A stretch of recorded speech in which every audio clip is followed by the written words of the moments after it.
Damos início a mais um programa Anatomia do Poder.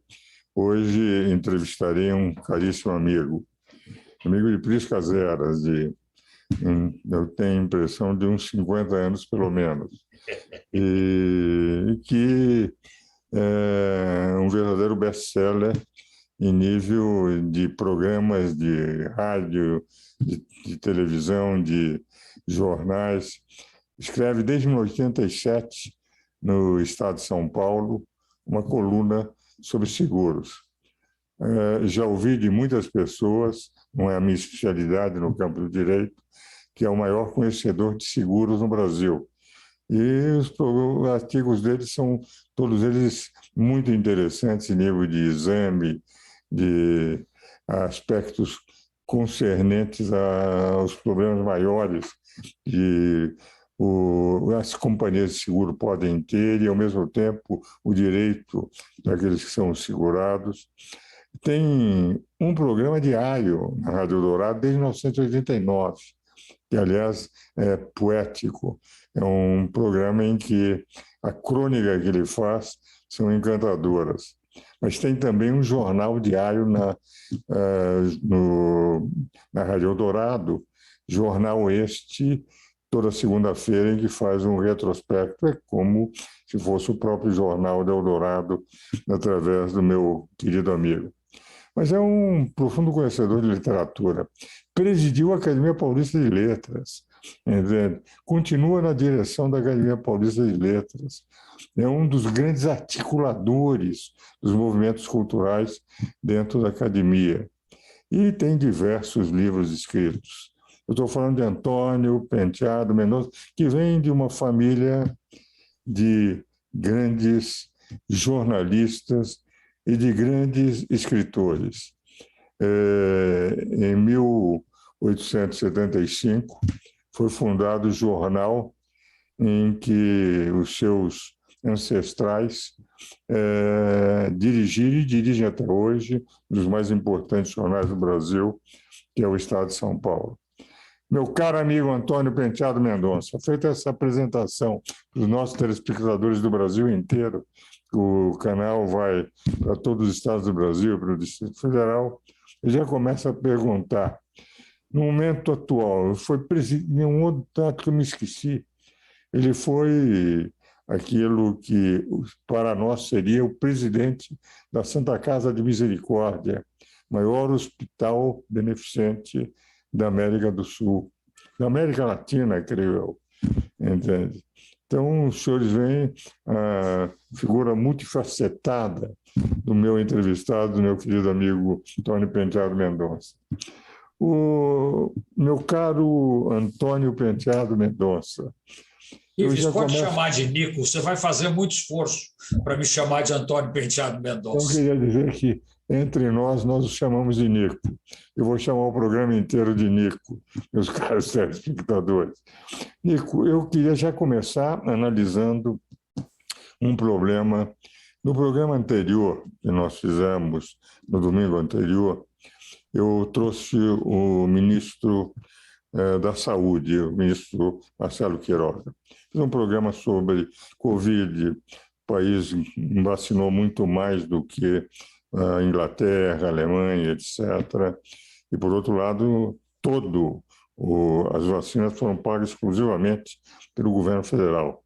Eles pagavam, as vacinas passaram para estados e municípios e atenderam 5.570 municípios.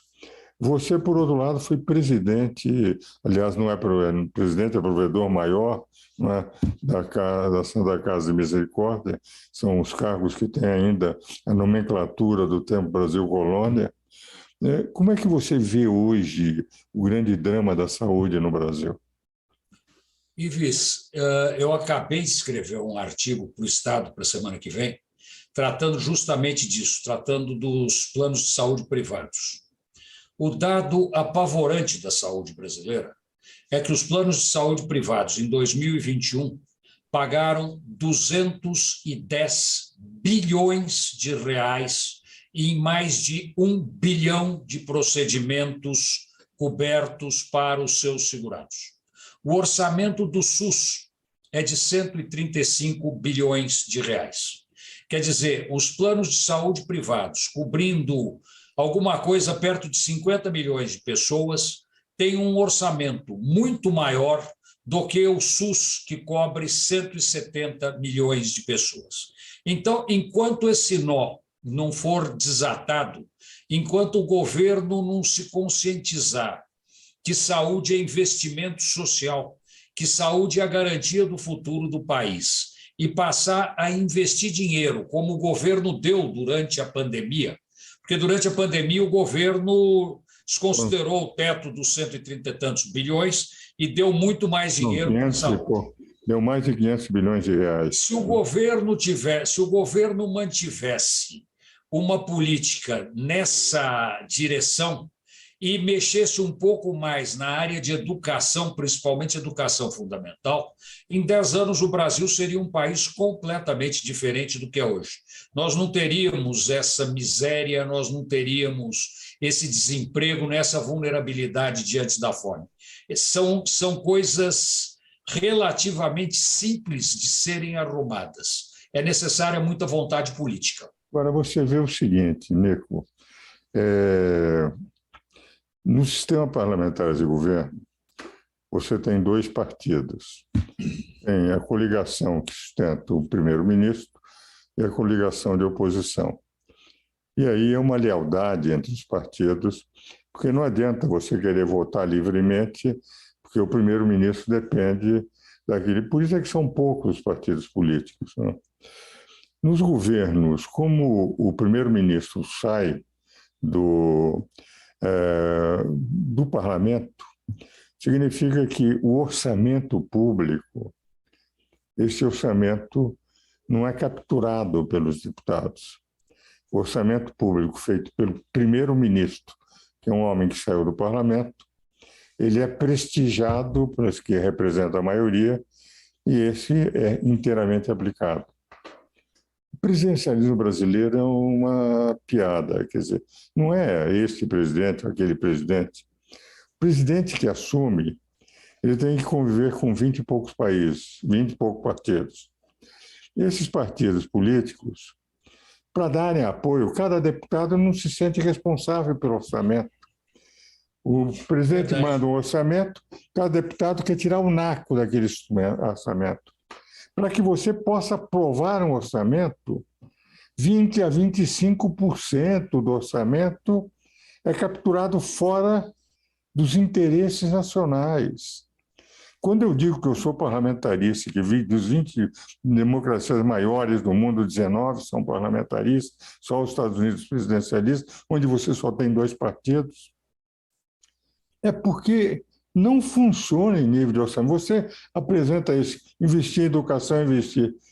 Agora, quando você tem de um orçamento no Brasil, em que você tem praticamente um orçamento que está em torno de 30 e poucos, 1/3 do PIB nacional é o orçamento, mas mais de 1/4 do orçamento é capturado para fontes aqui, um colégio lá, em que os empreiteiros são escolhidos não pelo governo federal, são escolhidos por aqueles municípios, aqueles onde foi envolvido.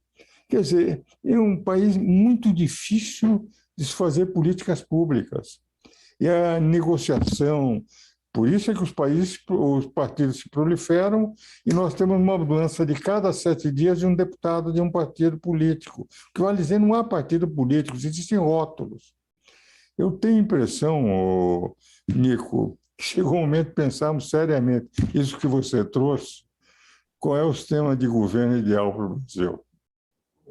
Ives, era outra coisa que eu estava pensando hoje de manhã. Amanhã eu tenho um almoço com alguns amigos empresários importantes que querem justamente discutir o quadro político comigo. E eu estava pensando um pouco na tragédia brasileira. A tragédia brasileira foi a proclamação da República ter acontecido da forma como aconteceu.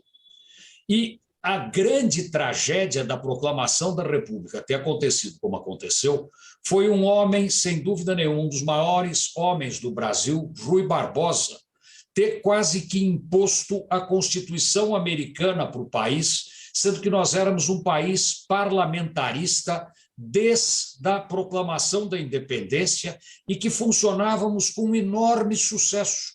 Nós éramos, de longe, o país mais bem organizado da América Latina, e isso era fruto do sistema parlamentarista de governo. A hora que quebraram esse sistema, nós não sabíamos ser presidencialistas. E o presidencialismo brasileiro se transformou num paternalismo do presidente da República. O presidente da República virou o grande pai que salva todo mundo, o grande guru que tem a resposta para todo mundo e, principalmente, o grande homem que dá dinheiro para todo mundo. E aí você tem toda a razão. O desenho que nós temos hoje, com mais de 30 partidos no país e não sei mais quantos pedindo registro, não é possível você governar esse país, tanto faz o regime que você queira, porque o presidente, por mais razão que tenha, por mais correção que tenha, não vai conseguir administrar esse parlamento. Nem a dúvida. Nós vamos agora aos nossos comerciais, porque o tempo é um inimigo, quando temos um entrevistado como você, e depois continuaremos discutindo o mesmo tema, meu caro Nico.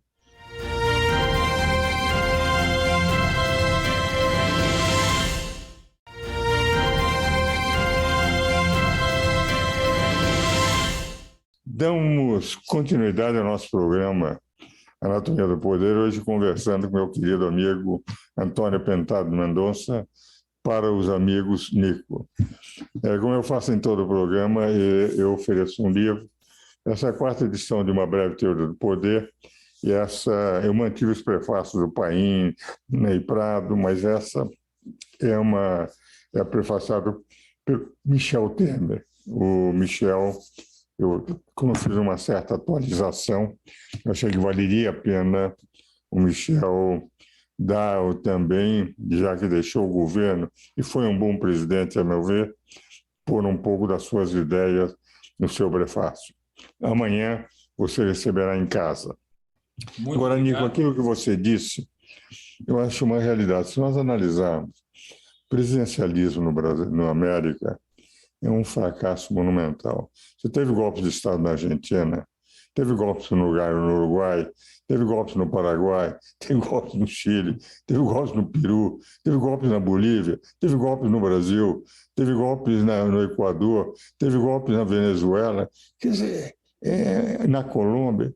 Quer dizer, na verdade, eu digo que o presidencialismo não gera partidos políticos, porque o presidencialismo faz com que o presidente seja o centro e todo mundo gira em torno dele.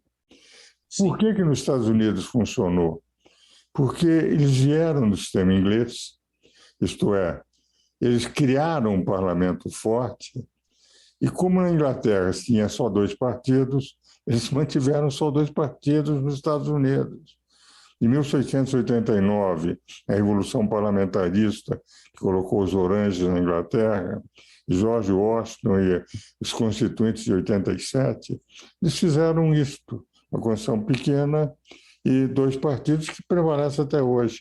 Fora isso, todos os outros países fracassaram, que não há partidos. Eu sempre digo, quando diz o Brasil não pode ter parlamentarismo porque não tem partidos políticos, digo, o Brasil não tem partido político e não tem parlamentarismo. O problema é outro. É que quando você tem um primeiro-ministro em que você tem que formar uma coligação que tem que sustentá-lo de qualquer forma, você não pode fazer, porque você sabe que a coligação da oposição está pretendendo ter aquele cargo de primeiro-ministro. Por isso é que os partidos são sólidos. Quando você entra, ninguém quer sair, tem que começar uma carreira num outro partido, que é muito mais difícil, e é sempre um número menor, não é? Agora, eu vejo o grande problema hoje no Brasil é que nós estamos com um sistema em que a Câmara absolutamente, o Congresso nunca reexaminou uma reforma política seriamente. Porque se você examinar que a reforma política, quando eu presidi a Comissão de Reforma Política da OAB, o Nelson Jobim, Alexandre de Moraes, Afonso da Silva, o Ney Prado, quer dizer, com um bom número eram 12 juristas de boa expressão, entende? Nós levamos 14 anteprojetos, sabe o que eles fizeram naquele ano? Ao criar um fundo eleitoral na época e nós achamos um escândalo de 1 bilhão e 800, e hoje está em 6 bilhões, que nós alavancamos, pagando tributos, carreiras políticas. Nós estamos alavancando carreira política. Quer dizer, não há nenhum interesse de cada um individualmente num projeto global, num projeto Brasil. E isso nós não temos por causa do presidencialismo brasileiro. Uma reforma política nesse sentido, eu acho que valeria a pena. E você não acha também? Eu concordo em gênero, número e grau com você. O meu único problema é que quem vai votar essa reforma são os que estão sentados lá. Se eles votarem essa reforma para valer, eles não se reelegem. Esse que é o problema. E tudo que eles querem é continuar onde eles estão. Então, é muito difícil você fazer alguém votar alguma coisa que vai tirar dele o poder e a fortuna que ele tem hoje. Agora, Nico, a impressão que eu tenho, eu também estou de acordo. Aliás, na minha breve teoria do poder, eu mostro que o que menos importa a quem detém o poder é o serviço, prestar serviço público. É o efeito colateral não necessário, se possível, se faz, mas não é necessário. O importante é manter o poder. E é verdade, isso foi sempre através da história. Mas numa possibilidade de uma eventual renovação dos quadros, a sensação que eu tenho, até conversando muitas vezes com essa juventude que agora está entrando, querendo concorrer, etc., tem-se a impressão, Nico, de que há uma vontade de mudança e que talvez nós tenhamos um Congresso que vai se renovar em 50%. Não vai ser tão fácil. Deus te ouça. Agora, se não se renovar, e mais a impressão é que eu tenho, se voltar todos os antigos, os escândalos passados, etc., eu tenho a impressão que nós não vamos mudar nos próximos anos. Ao contrário, nós vamos afundar. E isto me parece que é algo que seria trágico para o país. Mas como é que você vê, hoje que nós estamos, uma próxima eleição, a posse do Michel Temer na academia, e vamos ter uma escritora jovem, talvez vai ser a mais jovem do nosso quadro acadêmico, e parece que você foi um dos patrocinadores da candidatura dela, na qual eu já votei. Né? Uhum. Você poderia falar um pouco sobre essa... Eu vi uma entrevista dessa escritora, dessa intelectual, a Djamila Ribeiro, que é uma mulher absolutamente diferenciada, é uma mulher superiormente inteligente, preparada e que sabe o que ela quer. O principal para mim nela é ela saber o que ela quer e ela ter inteligência, competência para usar isto em favor de uma causa boa, em favor de projetos positivos. Então, eu falei com o Naline, em seguida falei com o Leandro Carnal e com Maria Adelaide Amaral, que conheciam ela, e todo mundo ficou encantado com a possibilidade. E aí nós convidamos ela para fazer uma palestra, ela fez essa palestra e depois se inscreveu na vaga da Lígia Fagundes Telles, o que me deixou até muito contente, porque para ocupar a vaga da Lígia não pode ser qualquer intelectual, precisa ser uma pessoa com um brilho próprio muito importante. E a Djamila, com certeza, tem esse brilho. E eu já votei nela, ela me mandou 2 livros e me impressionou. Ela me impressionou muito bem através desses 2 livros. Não é? E acho importante também ser uma mulher, substituindo uma mulher, como foi a Lígia. Com a morte da Lígia, você sabe que eu passei a ser o decano da academia. Eu sei. O mais antigo acadêmico, eu tenho uma certa preocupação quase que paternal por todos aqueles que vão entrando na academia, já que nós, aqueles que vão ganhando decanato, são aqueles que vão sair mais rapidamente também da academia. Não necessariamente. Mais rapidamente. Não necessariamente. A Lígia saiu com 103 anos de idade. 103 anos, exatamente. Exatamente.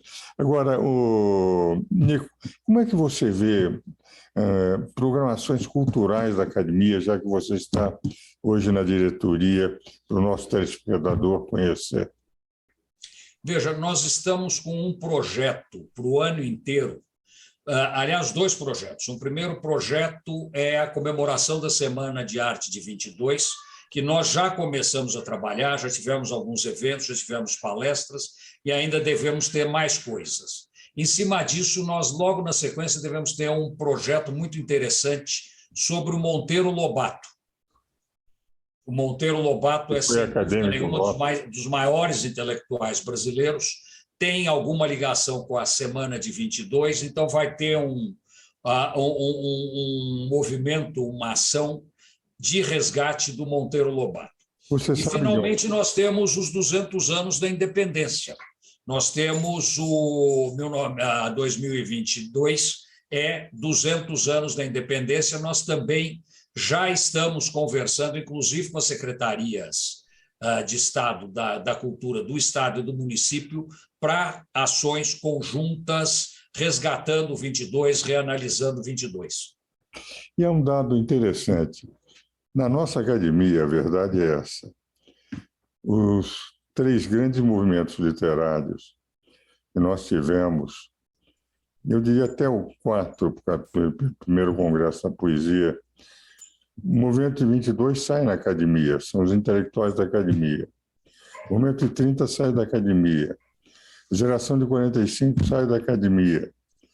O Cassiano Mercado, quando funda o Clube da Poesia e cria o primeiro congresso da poesia, também sai da academia.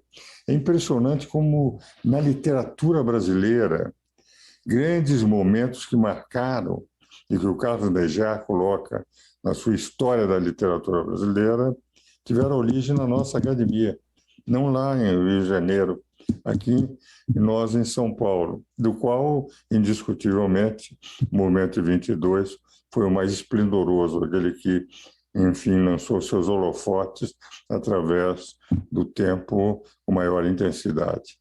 Meu caro Nico, nós estamos chegando ao final do programa. Quero agradecer muito a sua participação, entende? Os nossos telespectadores devem ter ficado encantados com meu queridíssimo amigo, que é tão multifacetado como puderam verificar. Um grande abraço, Nico. Ives, fazendo com você é fácil, você levanta a bola. Abraço e muito obrigado. Um grande abraço. E telespectadores, eu os espero novamente no próximo domingo.